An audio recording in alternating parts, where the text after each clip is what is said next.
Alrighty, guys, it's time to wrap it up for today. It is Friday, June 12th, and okay, so we roll to the September expiration.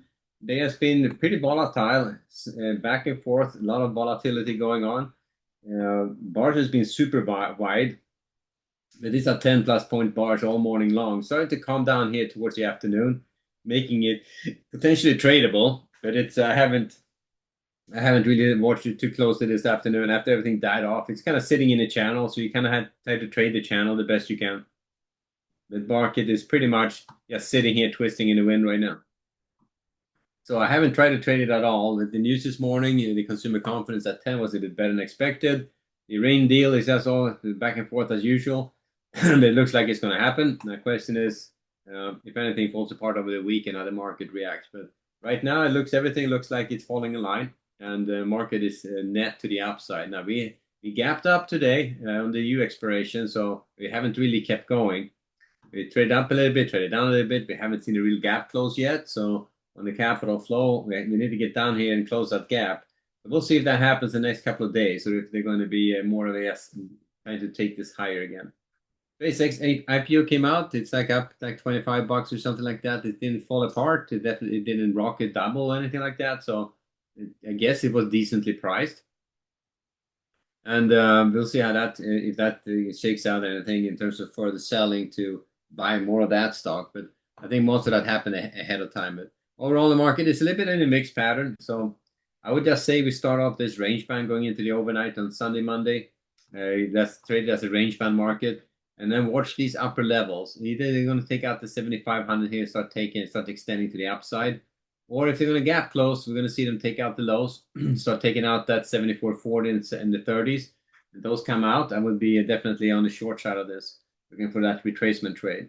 It did not happen today. It did. They did try to take it lower. I mean, it's definitely a pretty good move down here, but it didn't quite get any follow through. So, but I'm going to move this. They have a ledge here, three little ledge at the 74.50. It's going to be one here at the 40s and or 35 to 40s, and one here at the 30s. So looking to buy against those going up for rotations up, but they come out, just stay on the short side and see how far they want to take it on the downside.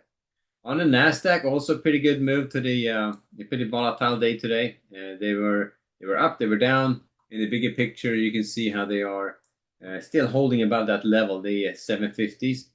So as long as you hold above that, I think we have a shot at trading higher. But then again, we are in a gap up kind of dynamic from a rollover. So I'm still holding, see if we're going to get some weakness here early next week then.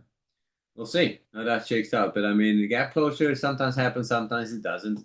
Right now, today was no appetite for it. They took it lower, then higher. Did not they really take out the 30,000s in a big way, yeah, but they were up there. So, and overall, we are kind of net above the volume weighted mean on both the ES and Nasdaq. But let's see where they close. If we're going to get some crazy action right now, you can see here that a little bit of crazy stuff starts happening. Look at that crazy stuff. These are big bars. I mean, this last bar in the Nasdaq is 76 to.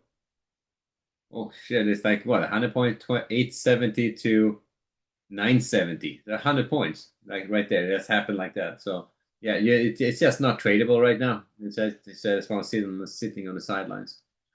Bond market just backed off a little bit from the highs. So yes, on that one we stay range bound as well.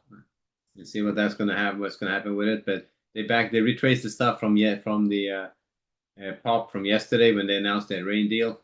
So but they're holding above that support there at 112. So they have a shot at trading higher. But I would just start off range bound, look to fade edges up to the 113th, look to buy down to the 112, and then leave it at that. So that's kind of where I'd approach it. So no trades for me today at all. That's one of those days where I know better than to try to engage it. It's too sloppy, too volatile, and you can easily get in, be absolutely right on your trade, and just get flat out shaken out of it. And if it shakes you out with hits your stop initially, then you just a couple of those and you're down in the hole again. So that sucks. And so that's kind of what's happening today. But we'll leave it there. I'll see you back bright and early on Monday. We'll go at this again. You guys have a great weekend. I'll see you back on Monday. Later.